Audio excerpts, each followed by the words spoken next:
Now there is one area of the American South that kind of sticks out. And so this is a particular area here where you see a large number of Democrat voters in this particular little area inside the American Southeast, which I've zoomed in on here. And so let's try to figure out what's going on here. And to help figure out what's going on, I decided, well, let's just compare it to an 1860 map of cotton production, which each dot represents 2,000 bales. What does that have to do with 2012 election patterns? A whole lot. And it all goes back to millions and millions of years ago.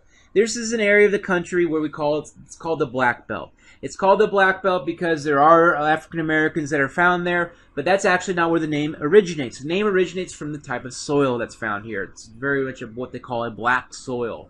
So it actually refers to a soil type that we find in this particular area, in which it's great or conducive for cotton production. So we have a lot of cotton production in this particular area.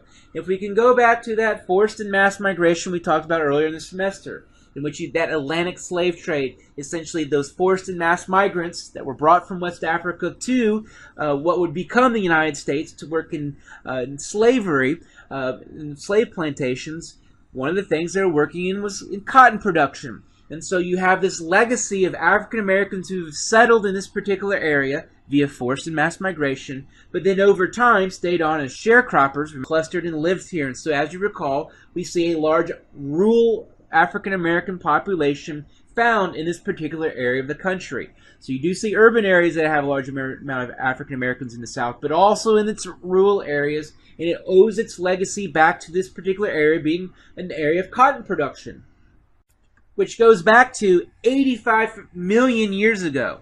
And so if we can envision the country, even those the state boundaries have been superimposed on this physical geography map, the area that's flashing is essentially what used to be a coastline, a very shallow coastline. And just to put 411 here, chalk. Chalk, what you write on the board, is kind of a substance that you can only find in these particular areas along a shoreline of an old sea. And so over time, chalk is settled in this particular area, and chalk is very, very useful or conducive or helpful for cotton production. So it's a type of soil, it's a type of sediment found in our soil. All that came to be 85 million years ago. And so what we do is we connect the dots to 85 million years ago, explains why this area is good for cotton production, which then dovetails with the forced and mass migration of African Americans who settled in this area, who then over time have remained in this area, who then over time, as we learned in demographics, vote for the Democratic candidate, especially when one is an African American themselves, which we all tie in here when we now look at the black African American population map, and we can clearly see that cotton belt or that area of cotton production and where we see a large number of African Americans today.